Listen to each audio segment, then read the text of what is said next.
Are there lessons that you can learn about surfing?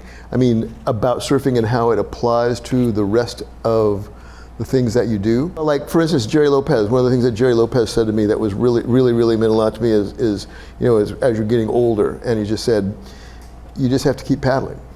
That was a statement. You just have to keep paddling, right? I mean, it's really simple, but it's incredibly profound if you think about it, because that's the only way that you get anywhere.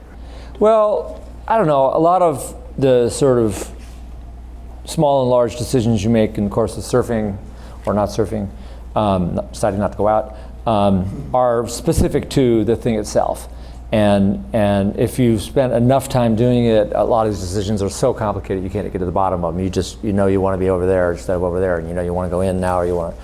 But I like that two-word summation, keep paddling, because it's, and it's true, like, it's no fun to get old as a surfer, believe me. You just get worse and worse. It used to be good. And yet, there are these sort of moments of grace and that still come along. Sometimes just things you see, and sometimes things you do. But it is important to keep moving, and I was at a beach break on Long Island, I don't know, a couple years ago, trying to get out, and it was really consistent and sort of pounding me, and I was just trying to get out, like, I mean, nothing like here, but same general idea. And I finally made it out and got a wave, and his friend was on the beach who doesn't surf, and I came in and I said to her, I don't know if this is worth it. And she said, that was insane watching you do that. And I said, why? She goes, now I know how you write books. You know, you just fucking wouldn't give up. And you just kept, I said, well, that's how you paddle out. You gotta keep going, you know. If you say, oh, this is too much, and you give up, there's no point in being out there.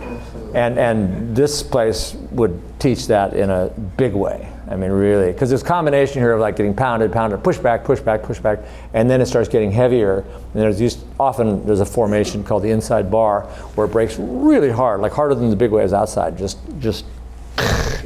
and you get near that, and you think, oh my God, do I even want to be here? And the answer is finally, no, I don't want to be here.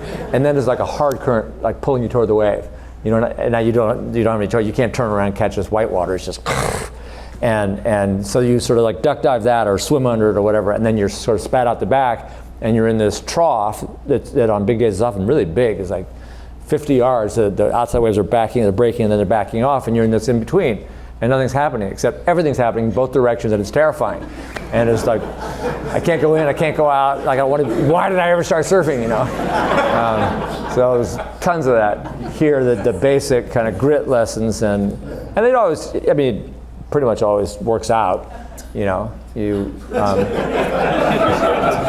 get back to the beach eventually, and the outer waves, there's something, you know, it can break hard outside, but it's deeper, and so you can, you know, get underneath it better, and it's not as punishing as that inside bar. There's some metaphor there, I don't know what it is.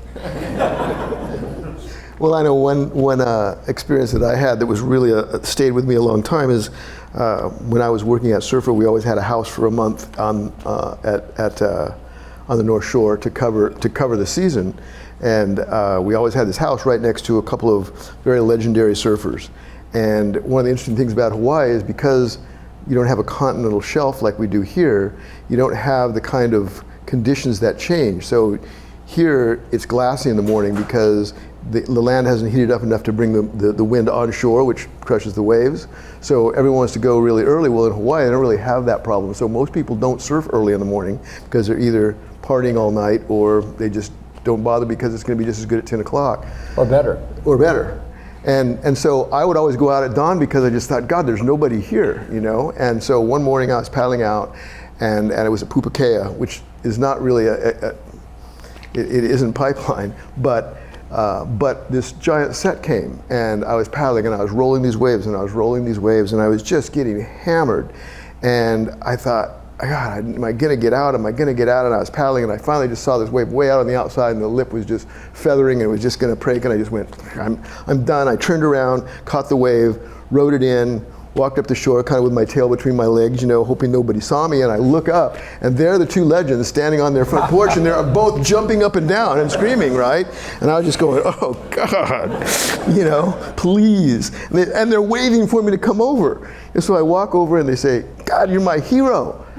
And I'm going, what are you talking about? I just got caught inside and got battered to bits and like had to paddle in. And they said, yeah, but you know what? You were one wave from being outside. And I never forgot that, because when things were really bad now, I always think, maybe I'm just one wave from being outside, you know, I just keep, you know.